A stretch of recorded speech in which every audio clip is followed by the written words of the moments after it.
William Hill sponsors IFL TV.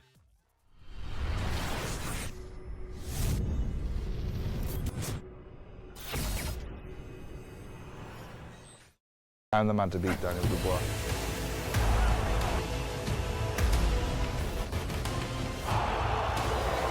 You're going to sleep. Go on, do it quick. KUGAN, CASSIUS, IFL TV, MTK Global. It's the morning after. Weird night. Yeah? Go on, tell me why. It's a night of boxing. I know, it just felt like a weird night. I know, that's why they call it boxing, I suppose. Competitive fights. Absolutely. What, draw the right decision? It was a close fight. I've watched it back. At the time I thought Josh just nicked it. I've scored it back. I had him 6-4. But he allowed some of the rounds to be close just by letting the fella throw his hands. But it was a great learning fight. Wasn't the decision I thought we could have got. Wasn't the decision we wanted. But in terms of it being the right type of progressive fight for him, I'm delighted with it because it shows that even though he's only had 10 fights and he's still on a steep learning curve, that he's already genuine top 10 in the world. So all in all, I'm pleased with him. Wasn't happy with a few things that went down around the fight last night. Some very suspicious things going on there. But apart from that, all in all, it's a great step in his progress. Can you clarify any more on that? No, I'm not going to say anything because I'm not going to start sticking myself up for any libel things. But there were some things that went on yesterday that leave me very sceptical of certain things that go on. People seem to forget he's only had 10 fights as well, Josh Kelly. You talk about him like he's, not you, but people kind of talk about him like he's more experienced. Yeah, but we live in a bullshit world of hype and opinion nowadays, and that's the one thing. One bit of advice I can give to anyone that aspires to achieve anything.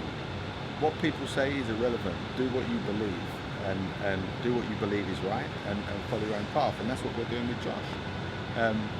I knew it was a competitive fight. I knew Ray Robinson was a seasoned but fresh Philadelphian southpaw, and he made Josh work, and that's exactly what Josh needs. You can't have fights where you just get it your own way all the time. And so, in terms of it being what it needed to be for Josh's progression, last night was excellent for him. How's he feeling about it this morning? Well, he's so used to getting it his own way how he wants it. At first he was a bit irritated with himself, but he realises, he's a smart kid, he realises that it's the type of fight he needed. He believed that he won it as well. He knows that he just let Robinson throw too many shots. It wasn't that he was landing necessarily, he was just letting him throw too many shots, and the showboating allowed some rounds to be close. And in fairness to Ray Robinson, he made it a competitive fight. But all in all, the day after the fight, they can start to see it a bit clearer, and he can see that this is exactly what he needed. Any interest to rematch Robinson? Yeah, I mean, interested in anything that progresses him. Like I said, it was a competitive fight.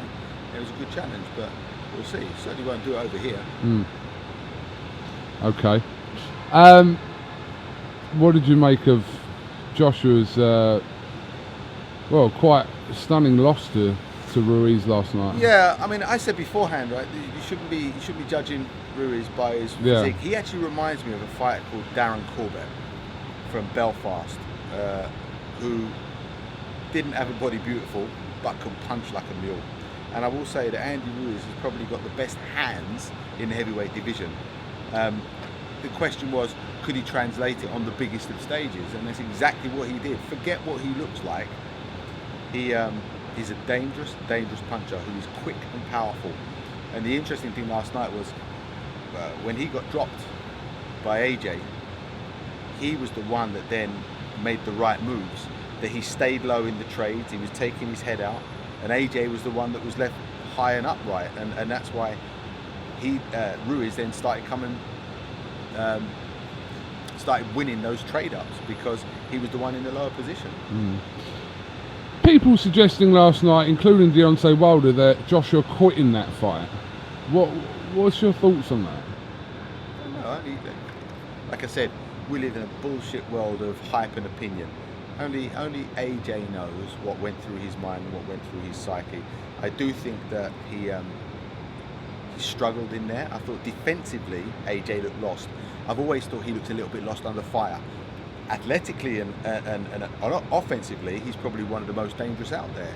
But I just think that under fire, he just needs to add a little bit to his game. But again, like, he was world heavyweight champion very early in his career. By comparison, it's almost like he's still learning on the job, having made a lot of money and being under the spotlight. To say he quit, I think that's a bit harsh, because it was a hard fight and both of them took some big heavy shots. Would a rematch be that different in like November, December time? Be interesting, because as the fight played out, Ruiz looked the dominant one, and AJ didn't show the solution last night. Didn't show that he had the solution last night. But there's so many factors involved. Like, you just never know. I noticed that he was having his neck massaged at some point, and I remember thinking to myself, has he got a neck injury? You just never know what goes on. You never know what might change it next time round. Only the fighters themselves know all the detail. But based on the fight alone, the rematch will be a big challenge for AJ. Okay, well listen, I appreciate you giving me a few moments of your time this morning in your lovely linen shirt. Creased linen shirt, yeah. It's alright. Going home. Well, we're actually on the same flight, so... I'll come back and see you. Oh!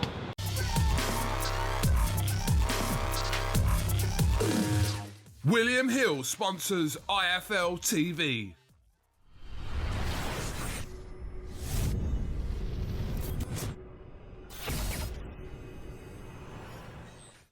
I'm the man to beat Daniel Dubois.